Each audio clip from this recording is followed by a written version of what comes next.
Alright, here is the twining demo.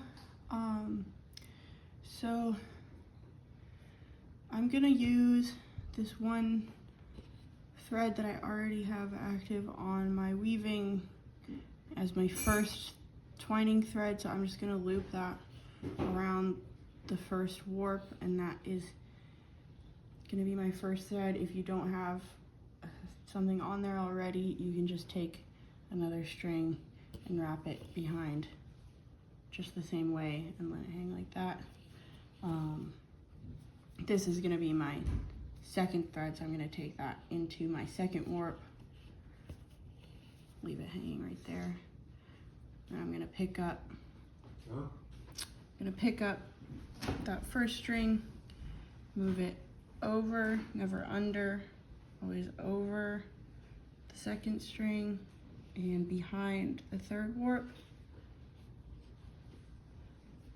Oh, and with this string that I entered new, I'm just gonna tuck that behind the work.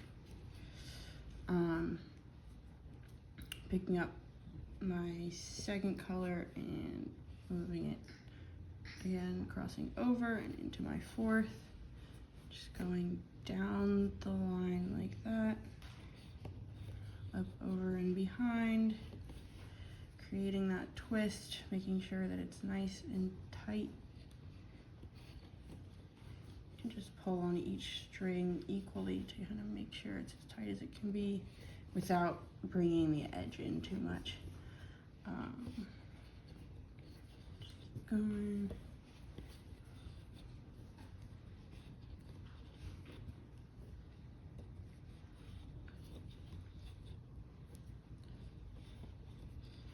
Right, and turn around. You could do, depending on which string you want to lead with, you could do either one. I just stick to using the one that is behind and like behind the last one sort of consecutively.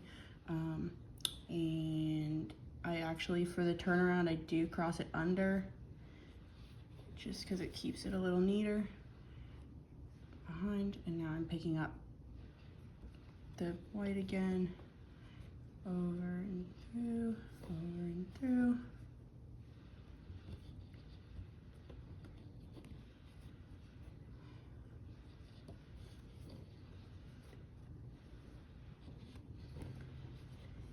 And yeah, if you like the twining look, you can mess around with the order that you're moving your strings in.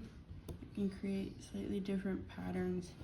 So like depending on how you make that turnaround, you know, try doing it with the one color and then the other, see if that affects it.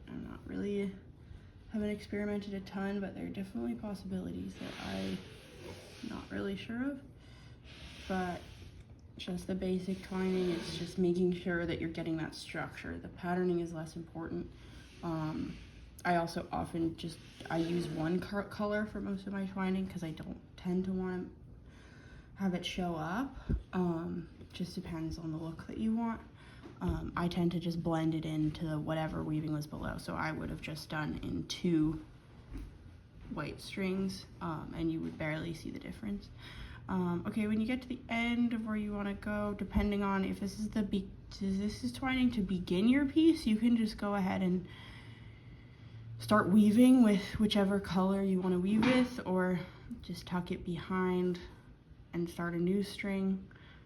If it's the end of the weaving, I just try and find an easy way to kind of get a little bit of security for these strings so they're not just hanging off the end super loose. So I'm just gonna take the white thread and tuck it under and in back, and just bring the black and back too, and that just leaves me feeling a little better about those loose strings so that I get a little more time to tie this off without it just unraveling at the end.